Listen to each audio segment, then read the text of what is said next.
So I was working really hard. I wasn't making hardly any money, and I had no flexibility of time. You go to school, you go to college, you get a job, and then you work until you're 65, accumulate the wealth. So you spend your time, and a lot of times sacrifice your health to accumulate this wealth, to then spend it down slowly over the last couple of years of your life, last 5, 10, 15, 20 years. Light information transformed into this, physical product. And so if you're getting food that's grown in a different state, or even indoors under artificial lighting, that's the light environment that you're eating. We've talked about time freedom, we've talked about physical freedom, we've talked about freedom from control, being able to live sustainably. Let's talk about one of your plans for financial freedom.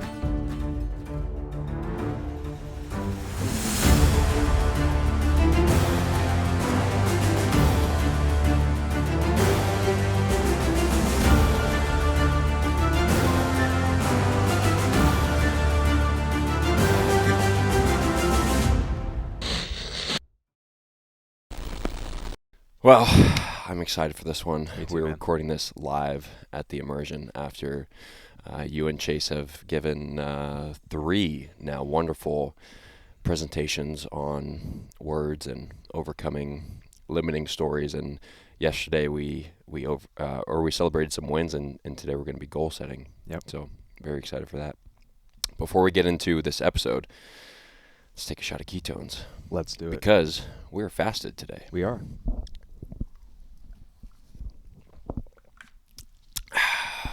Delightful. Rocket fuel.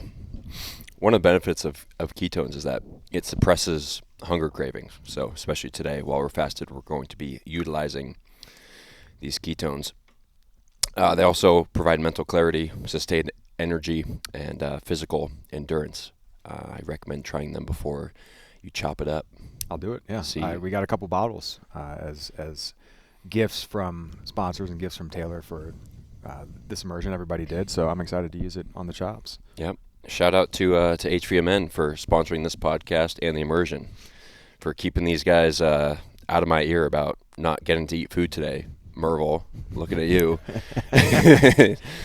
I caught him drinking milk last night, trying to get those last few calories in. The 9:30 sips. Yeah. The midnight snack. This immersion and podcast is also brought to you by Nootopia, the only 100% customizable nootropics, which you and I both took an Apex before this, which is good for calmness, creativity, and also boosting energy. And then I like to take this one before podcasts as well. This helps relax me, help me with verbal fluency, and open me up to social situations. The sprayer malfunctions on these a lot, so Nootopia, if you guys are listening to this, take note of that. But I'm going to take a little swig, and then you're welcome to as well. Perfect. Just a little bit. Let it sit under the tongue.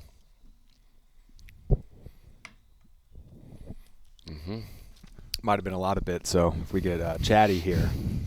This has got... That was a good gulp and a half. Yeah. So, yeah.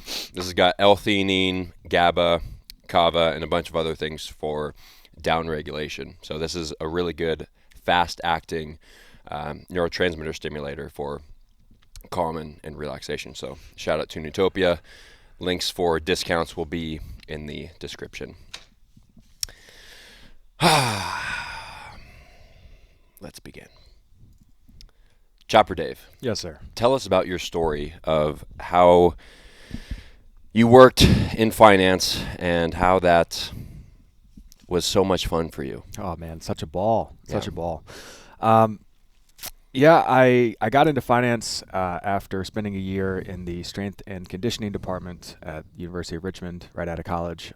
Also did a bunch of personal training on the side and was into athletics, right? And that wasn't my original goal. It wasn't my original path. I actually went to college as a business finance major. So I guess I had intended to do that and then realized I could not do the math. And it was going to be very difficult for me to actually graduate if I had kept with that major. So after my first semester, I switched to history, and the plan was to be a high school history teacher. Awesome. My whole plan with this was to coach soccer and have my summers off. And that's why I wanted to teach. We've got teacher in the crowd here, and that's not exactly the best motivation to be a teacher. And my senior year, middle of my senior year, I realized that. I just kind of had a falling out with the subject matter. I knew I wanted to impart knowledge or impact others in some way, and I had found myself over the last 4 years of college leaning a lot more towards athletics than history. I couldn't see myself in a school anymore. Why is that? Because you're throwing out like random historical facts all the time. It seems like you enjoy history. I loved history. I still do. I think it was more being in a school setting and teaching it versus maybe being able to just learn on my own. Learn what you want to learn as opposed to exactly. what they're telling you to learn. And then the more I learned, the more, especially because my primary focus was American history, and I ended up having a minor in education. So my focus of history led me to find out a lot about our history, lo and behold, right? And when you dig down into it, stuff that's not taught in schools and stuff that went against the typical narrative, and it had me realize some of my previously held beliefs, or had me question some of my previous held beliefs about what was right or wrong when it came to things like the Iraq War, things like, what happened with 9/11, and, just everything in between, and way before that as well. So I fell out of love with history. I didn't really know what I was going to do, and ended up getting an internship at U of R for a whole year, and that was amazing. Worked with football, men's soccer, women's soccer, a little bit of field hockey. But I didn't have any flexibility of time, and that was the biggest thing for me. Is that first summer was the first summer that I didn't go to the beach with my friends. I didn't go surfing. I didn't take any time off. I didn't like. And as we heard yesterday in Brooks's podcast and presentation, that time is crucial. It is. It absolutely is. And like play. Yeah. And if I had Monday, Wednesday, Friday, 5 a.m. football groups during the whole summer, so like I'd no time to go anywhere or do much. And so what I found was that even though I loved fitness, I loved expressing myself physically, I loved teaching, I loved coaching it, I didn't love spending 12, 13, 14 hours a day in the gym. Some days in the winter where I would go into the facility in the dark and I would leave in the dark. And it was like underneath the basketball stadium, and I never saw the day. And after Phil's talk yesterday, under all those lights. Exactly. So you were fucked. Yeah, so I was working really hard. I wasn't making hardly any money, and I had no flexibility of time. And so I had one of the coaches at U of R also did some insurance work on the side. He was the running backs coach, and my group was running backs. And so we spent a lot of time together. We were talking about all this stuff, and he said, hey, man, you might want to think about this particular career. And ended up going down that path with his company and his firm, and realized that it was a very small segment of the financial industry. I was just focusing on this little silo of insurance. And the way that fitness and health really works, and what I believed at the time, is everything works in concert with one another. And I still believe that. You can't just focus on one aspect of our bodies and expect to optimize, right? And so I didn't like just focusing on one thing, and through a series of serendipitous events, I ended up at a very good financial planning firm under great leadership, and I learned a lot. I was FINRA Series 6, 63, 65 licensed, and did really great comprehensive financial work. And it was a lot of time, energies, and effort spent on something that I really didn't love, but I was falling into I chose the route of, hey, this is what I'm supposed to do. I remember my parents being so happy when I told them I was going to get a real job and put on a suit every day and, like do that whole thing. And be a grown up. Yeah, be a grown up, and I tried. Frankly, if my business had been doing better, maybe I would have stayed and I would have settled for the B-, B+ life. And that's, I actually got bit by a spider and was in the hospital for a couple days, and I had a come to moment where, it's like day 2, night 2. I'm going to be released on Sunday, so it's Saturday night, and like I'm hooked into all these things, and I'm not really in like much pain. I'm getting the morphine drip or whatever, and I had a pretty bad infection, and they had figured it out and brought it down. I was going to be released the next day, but what kind of spider? I was a brown recluse. Oh, yeah, on my elbow. Okay. Yeah, which was serious. it was not a fun time, but I ended up having this realization at like 1 a.m. on Sunday morning, and I thought, oh no, well, today's Sunday, tomorrow's Monday. That means I got to go back to work on Monday. Well, maybe I'll just stay here another day. And it hit me like a lightning bolt that, like, what am I doing? Like I would rather stay in this hospital bed hooked up to machines, like just randomly, just watching TV, than go to work at like my own thing, my own company. It's not like I was working for a corporation or something like that, but I just didn't love it. And I fast forwarded 30 years in my mind and saw myself with that B-, B+ potential life. And I believe that I am here for something greater than selling insurance and talking about the stock market for me, right? And so I decided then I was going to actually make moves on this thing I'd been thinking about doing for a long time, and getting back into coaching. And so I ended up leaving a couple months later, and which was really scary, very scary. And I did not have much savings. I did not leave myself much runway. I had sort of a plan, and I ultimately decided that the worst case scenario of like me being homeless on the street was not going to happen. And so why not try? And, I could always go back. Right. So I dropped my investment license. I kept my insurance licenses, and, just as a plan B. Right. And, haven't used them. So I was coaching fitness for a couple years, started coaching more health oriented stuff, holistic stuff, sleep and nutrition added in, and mindset added in. But there was always like this missing link and this missing piece when it came to the mindset work, right? Some folks get it, some folks don't. And I was, to the folks that did, and I was like, well, what's going on? Yeah. Why are you not getting it? Yeah. Right. But there's a lot to that, to the why are you not getting it? So words and stories and squiggles and sounds. For sure, man. All right. But before we dive into that, I want to address why I may be chattering or shivering. Are you cold now? So you got cold? Listen, we did sauna ice bath before this, and I was just at KetoCon, and Mark Effinger, the founder of Newtopia, they're always coming up with new formulations and testing new things out. So they brought some new formulations to KetoCon, and he gave me a fat burner. It's this liquid, comes in a little jar right now. I don't know. It's not released yet, but it's a fat burner. It enhances mitochondrial function. It apparently speeds the transition from white fat, which is the bad fat that accumulates that we don't want, to brown fat, which is metabolically active fat, very mitochondrial dense, helps keeps us insulated and warm, and is activated when you're in the cold. And so they say, if you take a full shot of this before an ice bath, you're going to start to sweat after.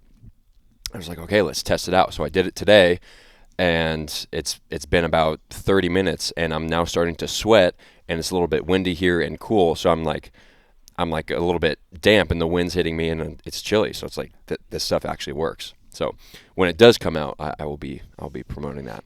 And so that is why you may notice some chattering or shivers. Everyone else here is cold, so the fact that this is a new experience for me. Is wild. So this stuff definitely works. Yeah, this is being cold and shivering is a new experience for me. I don't get cold often, unless it's obviously really, really cold. Then of course. Do you suffer with stress, anxiety, trouble sleeping? If so, you could be part of the 80% of people who don't get enough magnesium in their diet. Most supplement brands use cheap, low-quality ingredients at ineffective doses. Bioptimizers goes all in on their formulations, combining 7 different forms of bioavailable magnesium. That's why I recommend Magnesium Breakthrough from Bioptimizers.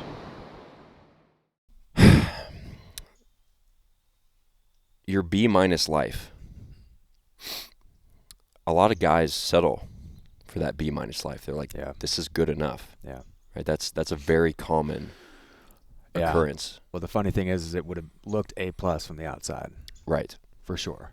You know. Your parents were happy. They're like fucking stoked for you. Yeah, man. I was dating the prettiest girl I had ever seen up to that point. You know, I was living downtown in the fan of Richmond. I had the cutest little dog. We had a nice like town home, and you know, I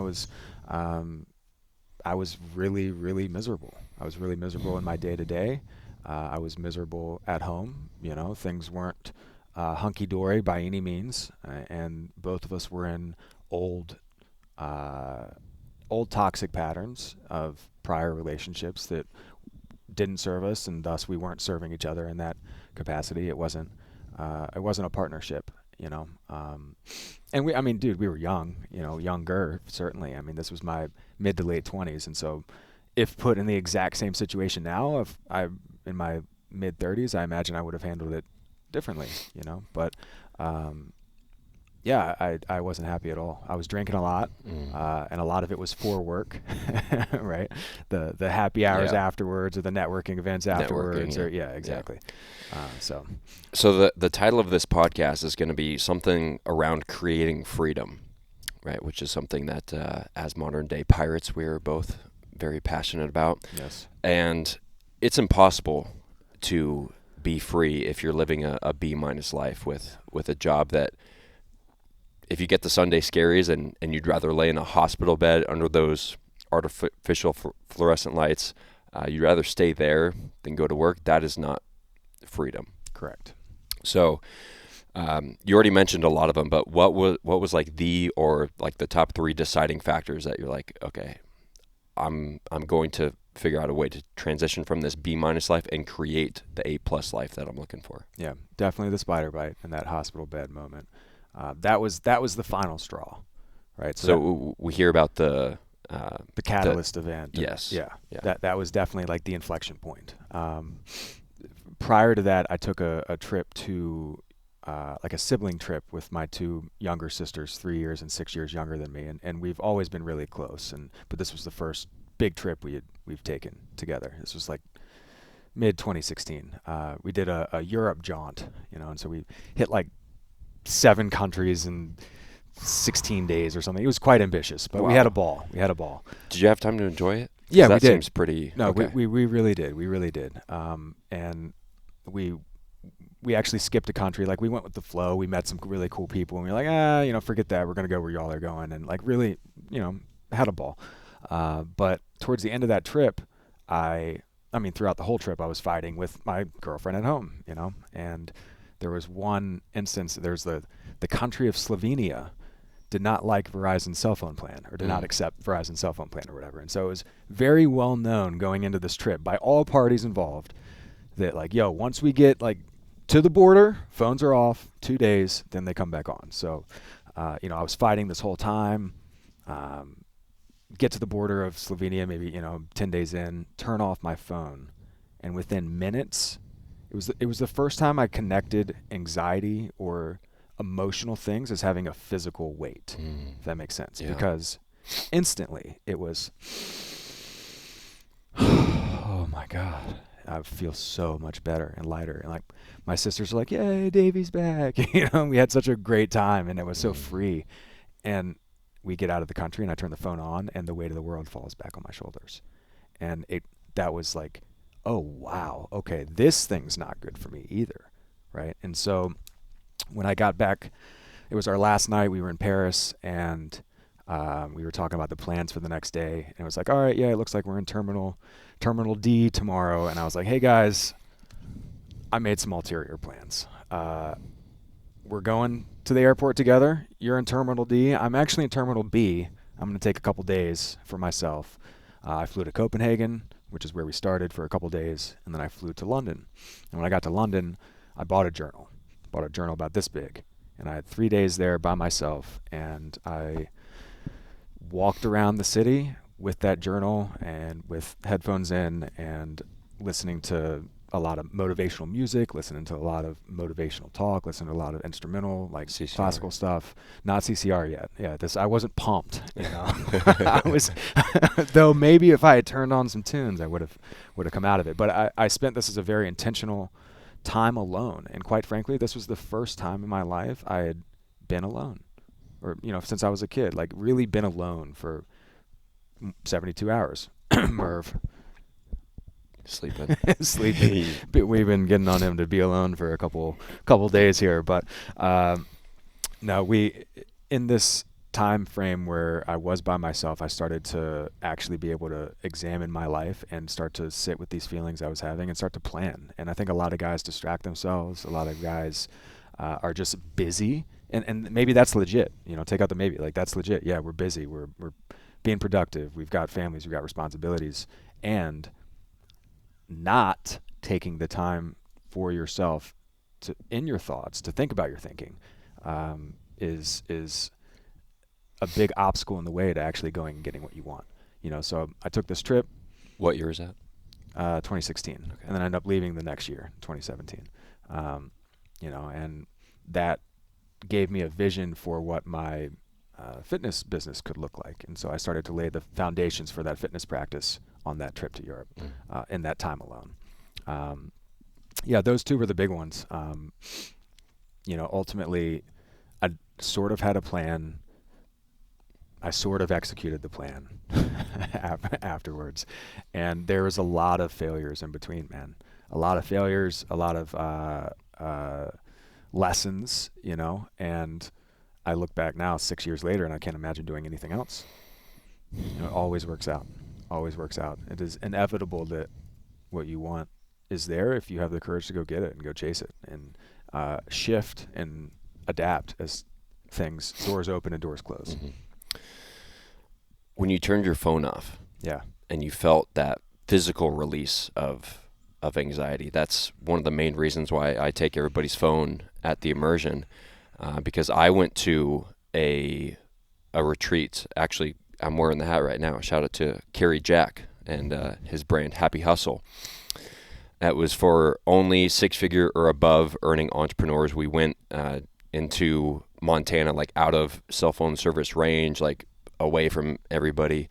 We didn't have our phones for the whole time, and it was lovely. And he asked people, what's one of the highlights of this experience? And across the board, everybody was like the disconnection from work and the constant stress of what do I have to do next? Like this email, call this person, and just the ability to disconnect from all the things that we think or like actually have to do.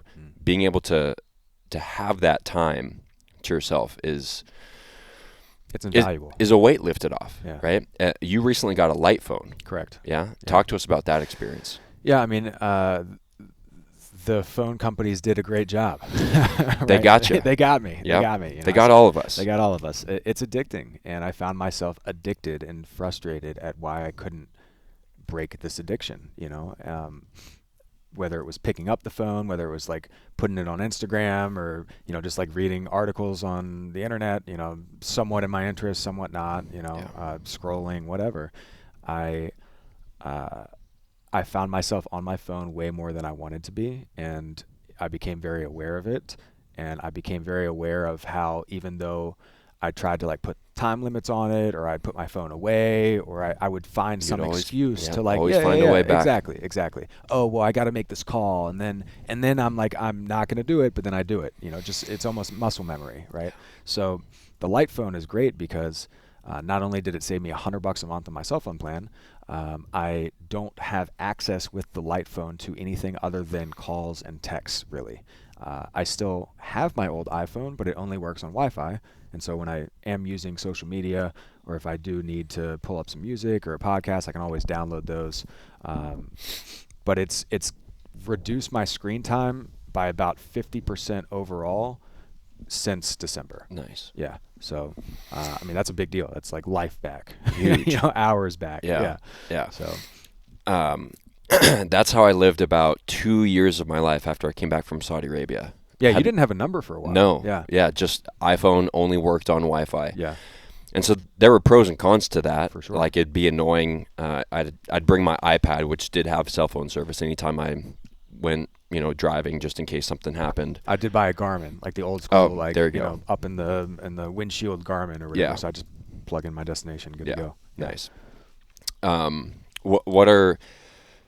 you plan on continuing with a light phone? Yeah, I mean, at this point, it took a long time to get used to the texting features, and it is annoying to text. There's things buttons? that Do you have buttons? No, it's a little Okay. like touch screen, but it's small. It's the size of a credit card, so like I got to get these fat thumbs in there and try to do this. I feel like an old man, like, God, this damn technology. Yeah, exactly. And I was getting really used to sending voice notes, and so that's the one thing that I miss, is not being able to send and receive voice notes and be involved in the group chats. So, but it's all things considered, it's accomplishing what I wanted to accomplish. And like I said, $100 a month is $100 a month. Now I spend that on raw milk, and it's great. All right. Yeah, dude. You said you pay $13 per gallon? It's pricey because there's only one place in and around Richmond that sells true like grass-fed raw milk. Mm-hmm. There's a place I was using that the Italian place? No, it's Creambrook. Oh, okay. Yeah. But we pick it up at the Italian place. You pick it up all over town, but this one farm distributes, and they're a little ways away. They're like 2 hours outside. So they got a monopoly. They really do have a monopoly on the raw milk in the Richmond area. Thus, I pay $13 a gallon gladly for I pay 16. 2 gallons a week. I pay 16 in California. That's what it is. Here it's like $5 a gallon. We get so most of the food at the Immersion is from a local farm about an hour down the road. So we get the raw milk, the meat, the eggs. It's fucking wonderful at prices that are stupid cheap. Yeah, I like maybe I'll drive up here to. It might be worth it. I can import raw milk from another state. Raw milk probably dealer. illegal. Yeah, we can't do that. We're not going to do that. Which is something that we're going to get to later on in this podcast is your homestead and what you got with the little bunnies and the garden. But before we get to that, because this podcast is around creating freedom, I would like to define, or I would like you to define freedom. Like, what is freedom to you? Well, when I started, freedom for me, I was seeking that time and income freedom, which meant being able to do what I want and not have to worry about what it costs, right? I've since shifted that in some way, and I don't have like a standard working definition, so I'm like fleshing this out in my mind as we're going. Yeah. But the way that I view this is like the time piece matters so much to me, so much to me, because when I'm doing things on my own time, I feel as if I feel that it not only is more impactful and meaningful, but because I chose to do it, it is, it's something I'm much more inclined to go along with. Yeah. Versus when we were talking about the Marine Corps up there and all the fuck games and shit we had to deal with, you were like, absolutely not. Yeah, I couldn't do it, man. Yeah. There's no way. But I had a lot of respect for it, and I it's not that. Certainly not that I'm not working.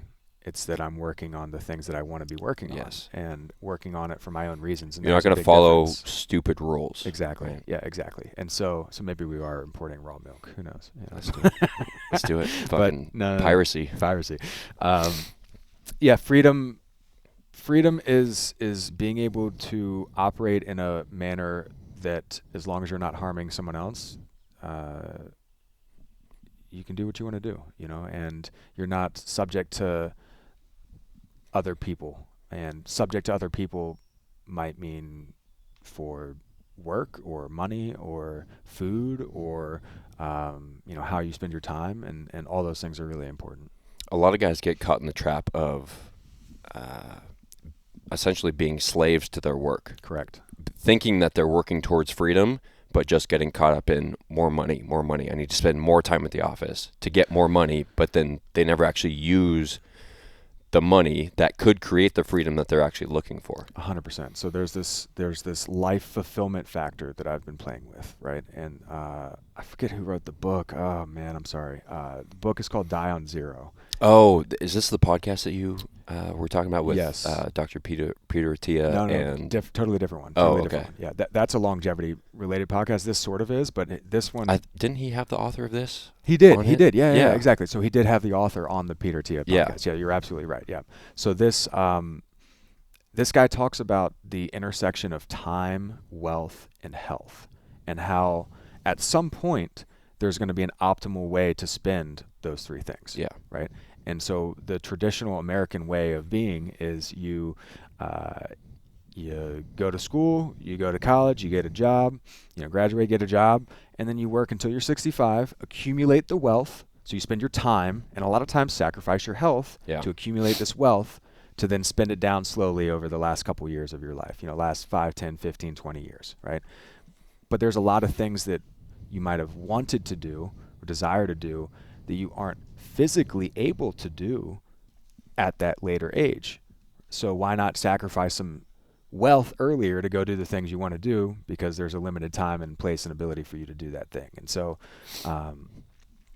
it doesn't mean that wealth is not important. It doesn't mean that, those who are saving for a secure future are doing the wrong things. It just means that there might be a way to do it all, so to speak, to do, to optimize all three of them, and so I've always, or I shouldn't say always by any means, since I left my financial planning career for the past 6 or 7 years, I put my health first, because I sacrificed that for a long time, right? Even though I knew a lot about it and I was very interested in it. My fitness was high, but my health was low. So I put my health first now, and that buys me time, and it buys me health span.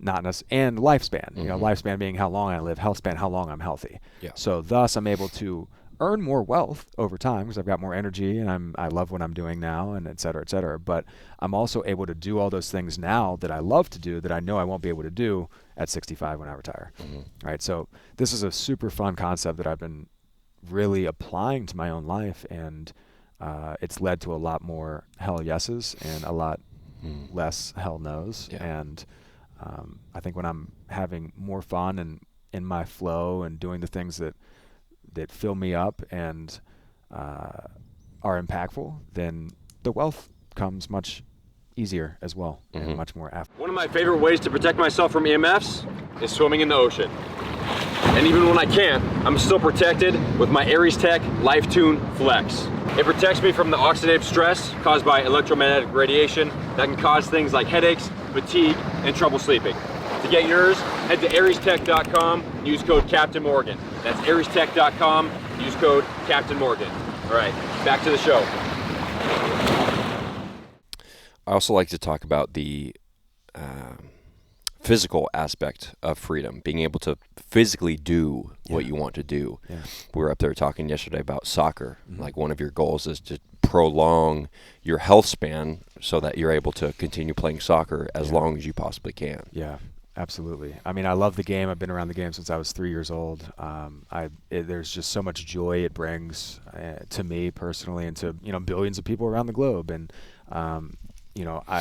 it's very fresh in my mind that one day I'll make my last sprint. And maybe I die, whatever. Maybe I'm just not physically able to do it, And so I see a lot of guys even now like checking out, because they got injuries, or because they didn't take care of themselves, or they just feel old and fat and slow, and it's like, well, I'll hang up the cleats, it's time, and I see many fewer of these folks, but there are the rare few who are 45, 50, in late 30s, and they're still hanging and banging with the boys. It's great, and that's what I know I'm capable of, and I want to do that. My dad's a perfect example of this. He was a professional baseball player, played his whole entire life, and still continued playing afterwards in adult leagues. And about probably 6 years ago now, he retired from playing baseball because it was no longer fun for him, because he didn't have that physical freedom. He would have these aches and pains, and didn't feel like he could bring his what he knew he was capable of to the game, and so it no longer became fun for him. Until this is when I started to learn a lot more about what I do now, holistic health, and I started talking to him about nutrition and got him going to CrossFit and, you know, moving his body and prioritizing sleep. And within a year, he was able to come back and start playing baseball again. It's so good for him. Because his body was now stronger. It was able to recover faster. And he says he feels better now than he did 10 years ago. Yeah. So what are some of the ways that you maintain your physical freedom for health and not just fucking looking jacked? Totally. Yeah. I mean, I walk a lot. Walking is hugely underrated. It's hugely underrated. I mean, I've been wearing the same Koros watch since like 2019, and I imagine, like, I would bet good money I'm averaging certainly over 10,000 steps a day for that whole 4 or 5 years. I'm probably closer to 12 or 13K a day average for that time frame. So I'm walking a lot. I'm spending a lot of the time, now that the weather's nice, since over 7, 8, 9 months out of the year, I spend a lot of time outside in the garden. And that's not just like bent over picking weeds, you know, like I'm dirt's heavy. 5-gallon bucket of dirt's heavy, y'all. Yeah. You know, it really is. You know, and you move enough of them, you dig enough holes, you piddle enough out there, and like I'm working functional fitness outside a lot. And I run. I love to run. You know, Chop. Yeah, I've gotten into biking over the past year, which is a lot easier on my body than running, and still gets a lot of fitness and strength. I don't spend a lot of time lifting weights, though I come from a powerlifting background. I've yet to mentally or physically overcome a back injury I had in 2019, and you know, ultimately what I decided to do is just drop the identity of a strength athlete and you know, go into other stuff. And this is great too. So how was that transition? Hard. Yeah, hard. You know, Jan 1, 2019, my buddy and I that I lifted with my whole life, we squatted 405, we deadlifted 405, and I benched 225, and I hadn't benched in like forever. I was stoked. You know, I was like, damn, I didn't think I was going to do that. You know, but I was like, I'm never going to not be in the 1,000-pound club, ever. Always going to be able to bench, squat, deadlift a K. And, you know, just because I that's what I did. You know, that's what I did. And this was like, I had a bad back injury squatting, didn't listen to myself, was way overtrained, way in the red, did a trail run, was like, literally I was late to a meeting, so I like was running into my car, like closed the door from an hour-long trail run, went to go sit for 2 straight hours, and then met my same buddy that I ran with at the gym to squat. Oh, damn. Like, didn't warm up. Like, I was just dumb, dude, and my body was giving me slaps and whispers, and you know, then I get hit by the Mack truck. And you know, I'm not gonna say I deserved it by any means, but it certainly is what was coming.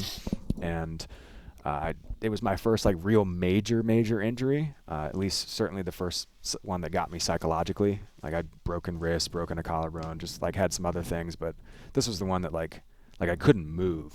You know, like I couldn't pick up a pencil, I couldn't walk, it was bad for a while. And so I came back too soon, pushed it too hard too soon, had a setback, and then I was like, I'm done, man. And it led to like a depression time for me, because I couldn't express myself physically, and it was another reiteration of, or I guess that's not the right word. It was another example of, and really, I guess the final example for me, hopefully, of why I shouldn't put fitness before health, because that's what I was doing. And then I shifted to more walking. To heal I took like 6 months off, and I decided Jan 1 of 2020, I was going to walk 20,000 steps in January every day. And I did. And then in February, I was going to walk 23,000 steps every day. And I got most of the way through the month. And then it dropped off into the teens, but it was still like, that was great. That's what I needed. I needed to move my body. I needed to not sit all the time. I needed to not lift heavy weights and contract and compress. Yeah. And I needed a break, you know. So yeah. Now I feel great. I could get back into things, and I move some kettlebells every now and then. I do a lot of body weight stuff, but I don't anticipate heavy compound barbell lifts again, but it's cool, So it's taken me 4 years. Yeah. But, and you're looking good. Thank you, man. I appreciate it. Yeah. Thank you. Yeah. I mean, I'm happy with my fitness. I'm happy with my build. I overcame a lot of dysmorphia, body dysmorphia from, my teen years and early college years, which was really what got me into powerlifting. I wanted to feel and be strong because I wasn't, and so I got into it for the wrong reasons, and I used fitness as therapy for a really long time. Yeah. And now I don't bring any music on my runs. I'm just out there just doing it for me, man. And just chopping. Yeah, just chopping. Just chopping. Much more joy this way. All right, so we've talked about time freedom. We've talked about physical freedom. Let's talk about freedom from control. Yeah. Freedom from control. You want this? Yeah, you Here, can see. no, I'm shivering. Here, take that. That fat burner really got to me. I'm sweating and cold at the same time. Yeah, It's interesting. Interesting combo. Yeah, it's like I have a fever, but I don't. All right. All these can be. All right, all bundled up for Tiny Table Talks with Tay Tay. I forgot to say that at the beginning. Tiny Table Talks with Tay Tay and Chopper Dave. That's All right. Sometimes fast. So, freedom from control. Something I know that you are extremely passionate about is the food. Yeah. And moving away from how big food is nudging us very intensely towards what they want. Talk to us about some of the corruption that is happening in big food. Yeah. Hold on. Yeah. Take a breath. If you listen to visceral heart rate increase instantly. If you listen to the podcast that you recorded with Brooks, what's the title of Serious that episode? Fun Podcast. Yeah, but what's the? It's fair to say, I believe, is the food related episode. You got fired up. I got fired up. Yeah. I got pretty hopped up. Yeah. So our food is not really food anymore. And I know that's kind of silly to say, maybe if you're new to this type of stuff, or maybe silly to hear if you're new to this type of stuff, but most of the food that we eat is not really even like palatable. Like it's not, if you leave it outside, it won't rot, right? It's not living, it's not alive, it's not nourishing. It's made with oftentimes fake and processed and manufactured ingredients, and all of these preservatives. factors. Yeah, exactly. Have you guys seen that McDonald's cheeseburger that guy had for like 2 decades? Yeah, in his and pocket for like 25 years. Yeah. Looks great. Yeah. Looks great. Oh, there we go. Oh, Joe coming you're in such clutch. a legend. Joe coming in with the blanket. Man. And so what I realized and what I focused on for a long time was like, okay, cool. I know that the middle of the aisles, I know the processed stuff isn't good for me, right? I learned that, right? I experienced that. And I experienced what it felt like when I eliminated a lot of that stuff from my diet and quote unquote ate real food. It's like, okay, great. I'll eat greens and produce, and I'll eat, rice and potatoes, and I'll eat meat, and then I'll be good, right? Yes, and Good start. Yeah, it's a good start. Right? What I then learned, and the layers of this, evolved to, well, that's great that you're eating meat and not Pop-Tarts, but what did the cow that you're eating eat? And in some instances they're fed Pop-Tarts to fatten them up before they get slaughtered, right? And other grains and other shit.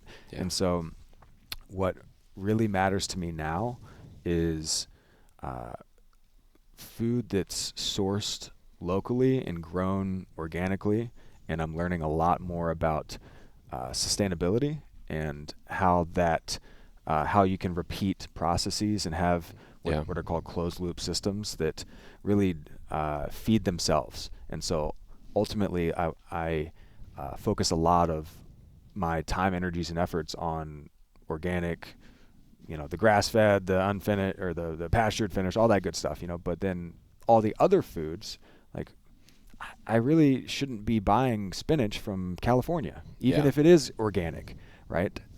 I can grow spinach in Virginia. There's lots of people who grow spinach in Virginia, and it's way healthier not only because it doesn't have to travel, but because I'm not monocropping it. I'm not just getting it from a spinach field. There's a lot of deficiencies in our soil. There's a lot of deficiencies in our systems, and there's a way to get it back. Yeah, which shout out to Magnesium Breakthrough from Bioptimizers. This is one of the most prevalent mineral deficiencies. Yep. Up to 80% of us are deficient in magnesium for this reason. Monocropping is a huge problem.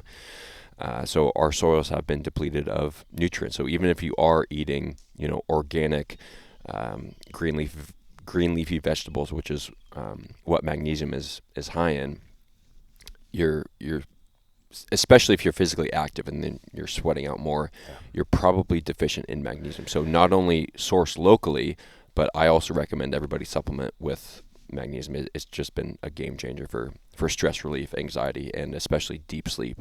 Yeah, and when I started focusing on micronutrients versus macronutrients, a lot of things changed for me physically. It's not just calories in, calories out. It's the quality of the food. And as Phil told us yesterday, the food is really just light information transformed into this, physical product. And so if you're getting food that's grown in a different state or even indoors under artificial lighting, then that's the light environment that you're eating, and it could play a role in disrupting your circadian rhythm. And it's so complex. It's such a complex subject, y'all, and it's so layered and intricate, and oftentimes there's no right or wrong answers, and oftentimes there's no perfect.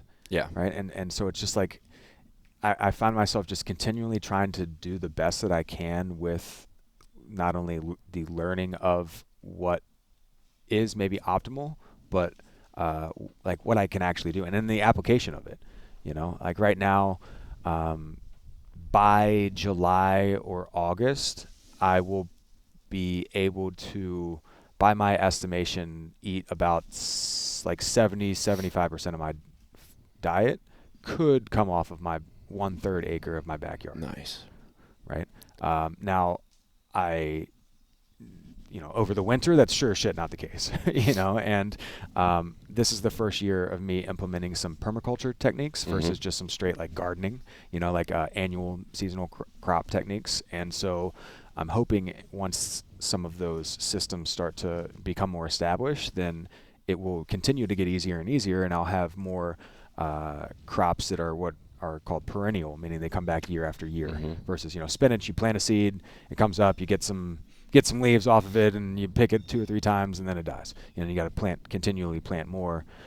Whereas many other types of vegetables, fruits, etc., will come back, right? And so much of my garden is becoming a perennial, so that it continues to come back year after year. And you got bunnies too. I got bunnies, man. For meat. Talk to us about the bunnies. Dude, bunnies are so You're cool. going on and on about bunnies. Man. I'm thrilled to have this platform for discussing rabbits here. Let's go. I did not think this would be the case. This is very new for me.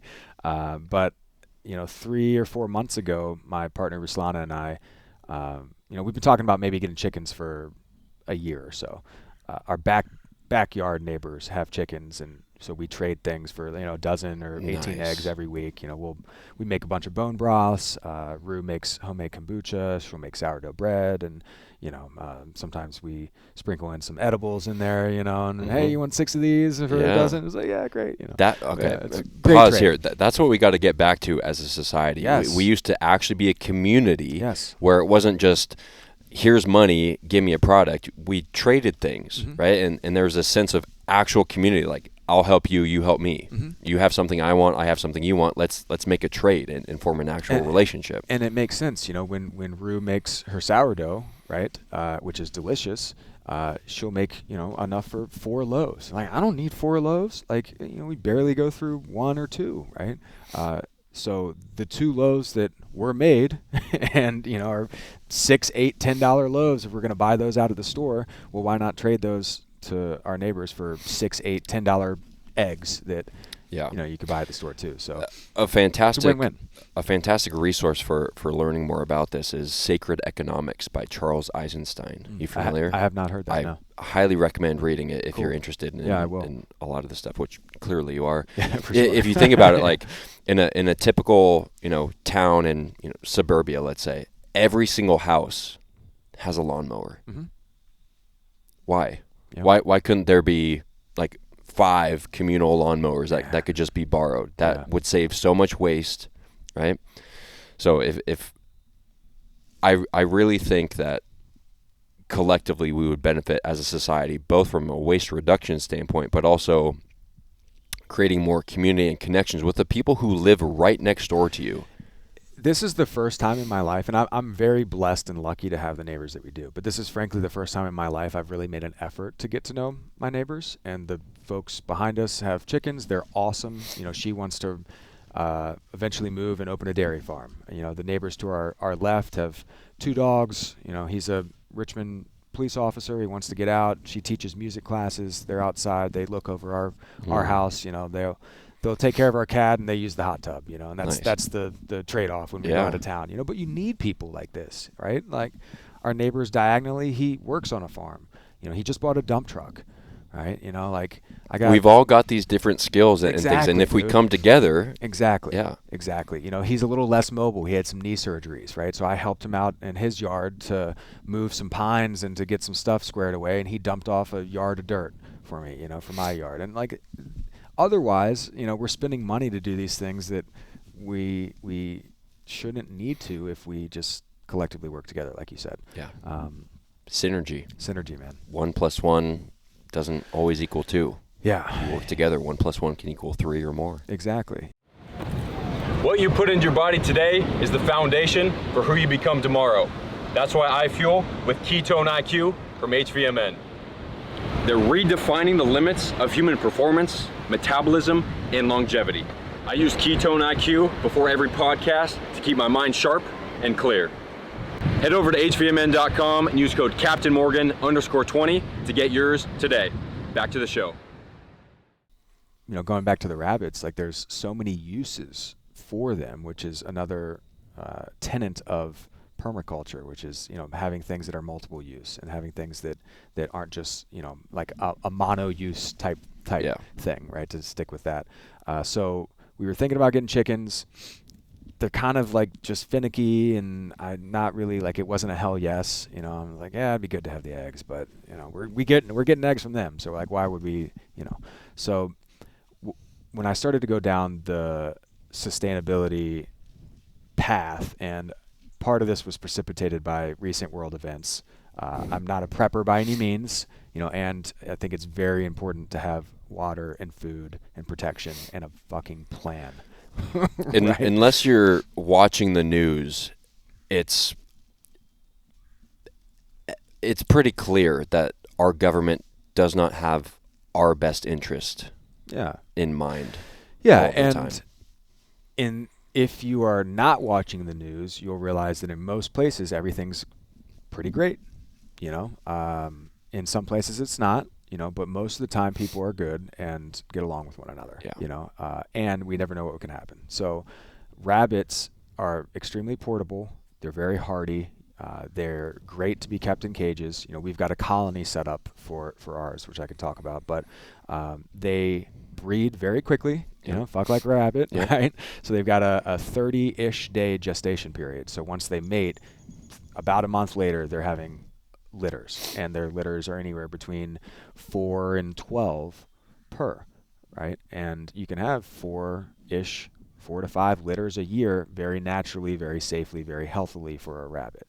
And so when I started to research this, I realized that based on that math, they get up to be about 10 pounds-ish, depending on the breed, which our breed is New Zealand rabbits, which have a very high and very good bone to meat ratio, right? Because you got a big bony animal and you spend a bunch of time and feed to get it really big, but then harvest it and it's just bones. That's not good, right? So this breed has a great meat to bone ratio and grows relatively quickly and pretty healthily. And once you harvest it, you get between 3 and 5 pounds of meat off of each rabbit. And so 1 male and 2 females can get about the amount of dressed down meat from a full steer, a full cow in a calendar year. And that's not including if you add other breeding females to the mix. Wow. So meat wise, They're pretty easy to harvest. It's like 28 grams of protein and 3 grams of fat per 3 ounces,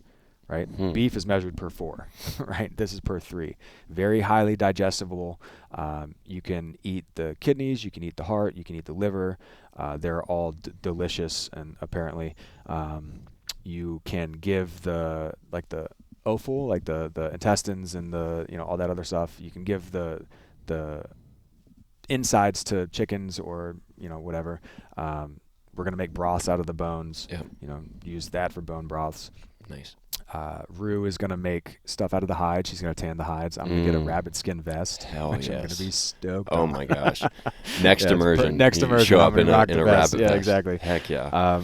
But one of the biggest reasons, man, was their fertilizer. Like their poop is perfect fertilizer because it's cold, so you don't need to compost it. So you can literally like pick up a dropping and put it straight into the garden and have no issues of burning the plants or affecting the plants negatively. But it's a perfect ratio of nitrogen and phosphorus and potassium. That closed loop. Yeah, it's crazy, man. So my whole my yard is fertile after having these things. So we got a male and 2 females on February 22nd. One of the females was already pregnant. She had 8 on March 1st. We've just sold 7 of those, or sold 7 of those since, and so made $300. We're gonna harvest the 8th, and now we've already got 3 that are now a month and a half old, and another 8 that came in a couple days ago. So we're just starting to run it, Churning which them is out. awesome. Fucking rabbit factory. Yeah, man. We're getting quail too as well. Quail is great because they're both for meat and eggs, and they have a similar. There's like 17 days of incubation for the eggs to hatch, and then like 25 days later they're full grown. Wow. Yeah, full grown animals, and so you can hatch like 100 of them at a time in a really small space if you wanted to, and fill up the freezer. So now instead of paying $1,200 for a quarter of a cow, grass-fed, grass-finished, delicious cow. Thank you. I'm very grateful for Studley Farms in Richmond. I found a great farmer to do this with. And, it lasted 3.5 months. I'm going to save $4 or $5 grand a year on meat. Wow. And be able to, if shit did hit the fan, grab 3 rabbits, put them in a cage, and go wherever I'm going. And so highly recommend looking into them. They're cute. They're fun. They're little adorable little bunnies, dude. So. And for how adorable they are, you still got to kill them to eat the meat. And that's so talk to us about the hopper popper. Yeah. Oh God. So, full disclosure, I haven't done this yet, but I'm much more comfortable with it now after having seen the full life cycle of this rabbit. I had its mom, saw it when it was a day old, held it in my hand, and it's now 1.5 foot long, 4 or 5 pounds. I knew about 2 weeks in that I was going to eat that one because it was kind of a dick. So I mean, some of them were cute and fun, and this one was never really liked me, and I was like, you're the one. Your time's coming. Yeah, exactly. Get on the hopper popper. Yeah, but no, it's I fished my whole life, and I've cleaned a ton of fish. I never enjoy it. The taking of a life in any capacity is joyless for me. It is. I do not take that lightly in any way, shape, or form. And so, I'm not looking forward to that process. But what I am looking forward to is learning a skill, applying my skill, and then using that new skill set and that exchange of life to bring life into me and into my family and into my friends and into my community. And so I think that once I go through with this process and start to actually harvest the rabbits and get to that point, I know I will have a much greater appreciation for life and death, and that's an even greater benefit to this than I think anything else. Yeah, and you chose what is currently the most ethical way exactly. to it's a bar basically that you've got a flat bar that you put on a flat surface, whether it's a tree trunk or a table or something like that, and then you've got another bar, steel bar, going up kind of horizontally to it at maybe a 10 or 12 degree angle or something like that. And so the rabbit head goes through the bar, and then you're grabbing a hold of its feet, and it's just a little tug. And what it does is it severs the cervical spine, and it's instant. And so instant, as painless as it's going to get, certainly way better than it would ever be in the wild. And our rabbits are not kept in cages. They are.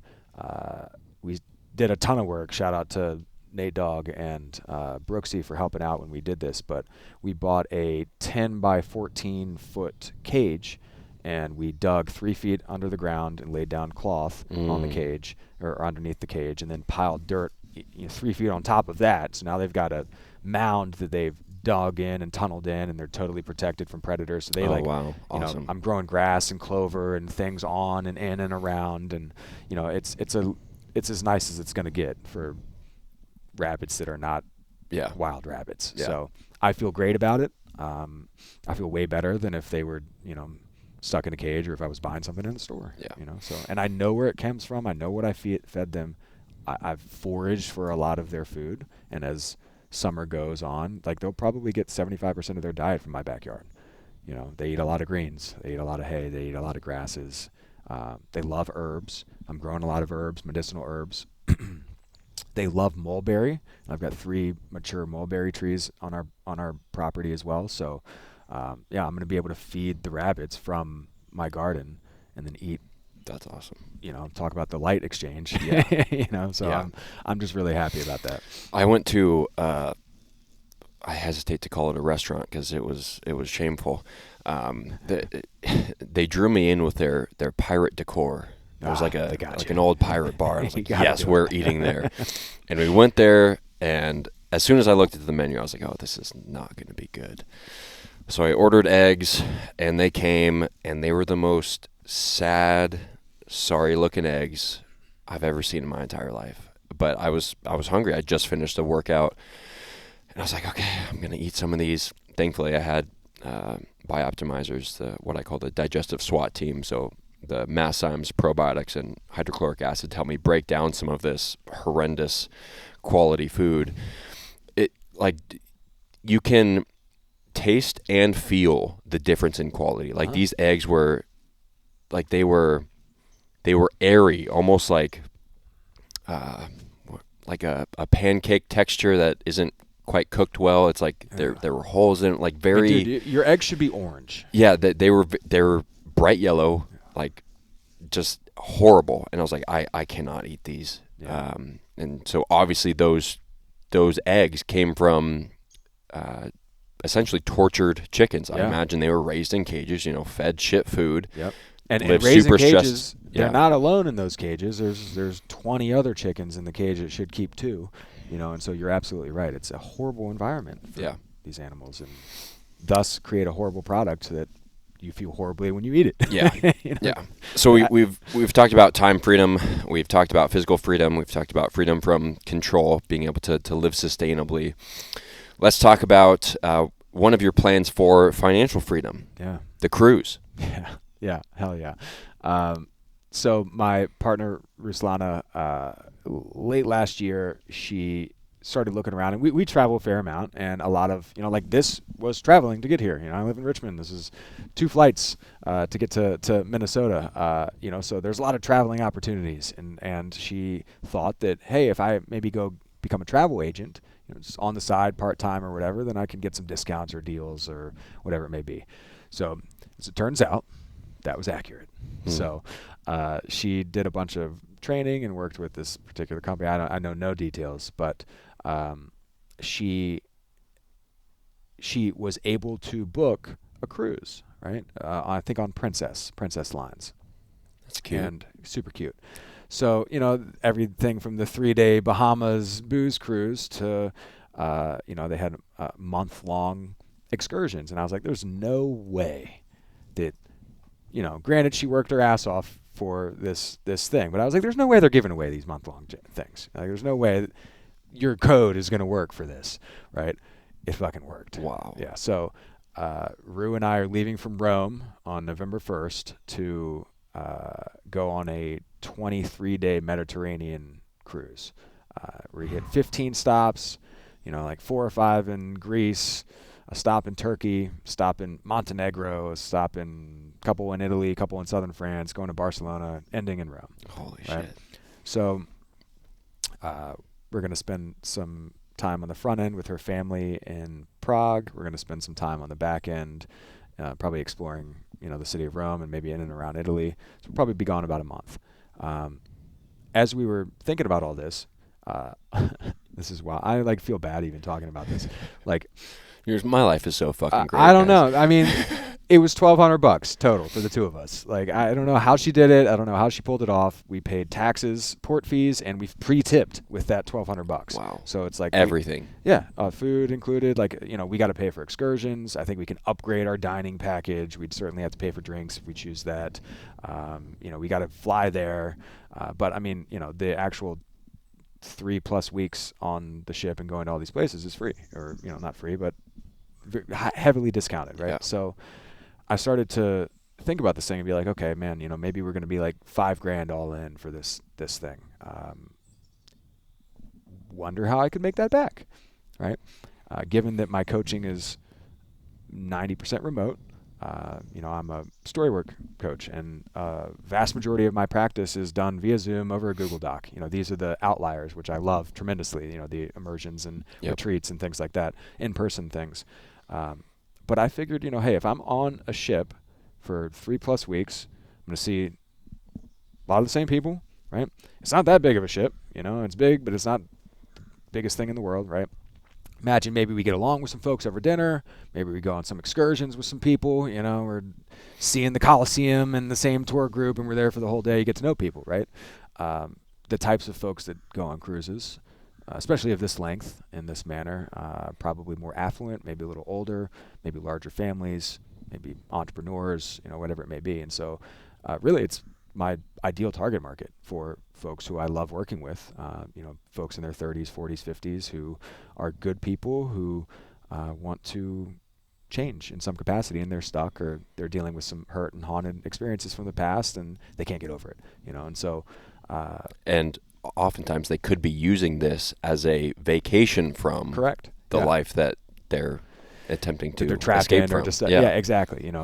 So my goal for this cruise is to pick up one client on the cruise ship, pay for the cruise itself, and if that works, if we pull this off, Rue and I were thinking the next year of going on a 111-day world cruise, which is 48 or 52 or some ridiculous amount of stops. I mean, it's like Tahiti and like New Zealand and Australia, and go through the Suez Canal and like go down the Horn of, dude, it'd be so God. sweet, so sweet.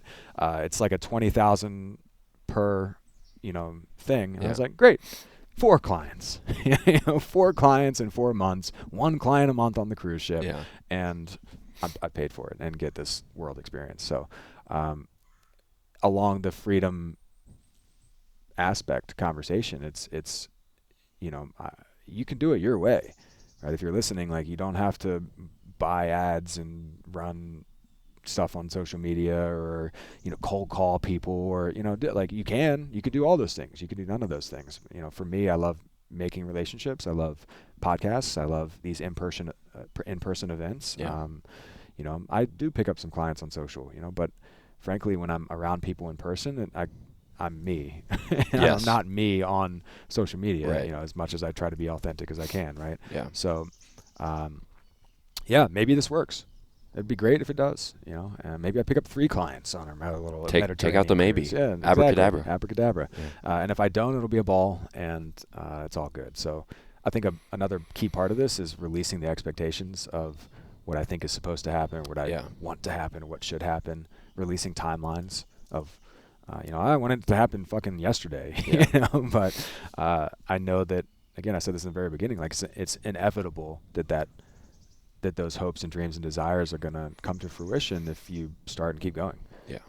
And are adaptable along the way. My dream has changed multiple times throughout as I've changed, and I imagine it'll continue to change, but I'm chasing and catching that dream. If people who are listening are interested in that type of transformational coaching that you provide, where can they find more about that?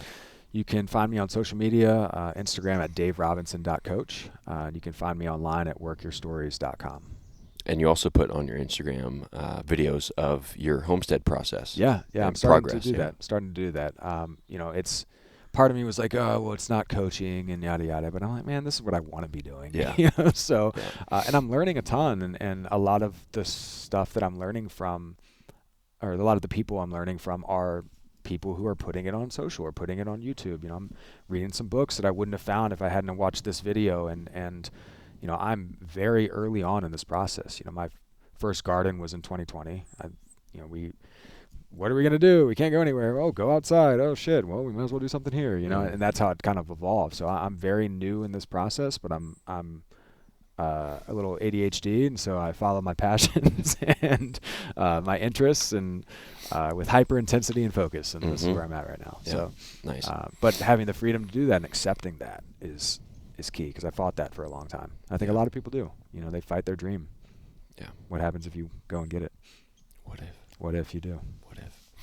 I imagine that's what we're about to get into, some vision. Yeah, we're going to do casting. some vision casting here when we get off this podcast. Sweet. Last question. What does thriving mean to you? Thriving is an optimization of how you feel and live on a day-to-day basis. And it's the exact polar opposite of surviving. A lot of us live in that survival mode, and if we make thriving standard, and if we understand that we're a couple decisions away from thriving in the moment, with some breath and some different words and a little bit of movement and a little bit of sun, and you stack those days on top of one another, life is so beautiful, y'all. It is so, so beautiful, regardless of what you might have been through, regardless of what you're going through, regardless of how you feel. Like, you're the captain of your own ship, and if you don't know where you're going, it's going to be hard to get there. Yeah. And so dial it in. Yeah. So I know I said that was the last question, but based on your response, I'm going to provide one last question. Perfect. So we've been talking throughout the weekend about how a lot of us, once we start to think of, okay, well, if I don't want this, what do I want? Then we see the top of the mountain that we want to get to. And we're like, fuck, that's high. Yep. I don't know about that. But what we can do is take one step, right? You can see the step ahead of you. So in one word, what is the one step that you would recommend somebody take? And of course, the situation depends, but for the sake of my entertainment, one word, what is one step, or the one thing that you recommend somebody focus on? Just decide. Make a decision. Decide means to cut off. And if you a lot of people say they want stuff, and I'm guilty of this, but there's a real gut feeling like, hey, I'm going to do this. And I knew I wasn't going to do it, but now I'm going to do this. Like, totally different, and when I've really made decisions, hey, I'm going to decide, like, no, this is it. And then follow through with that.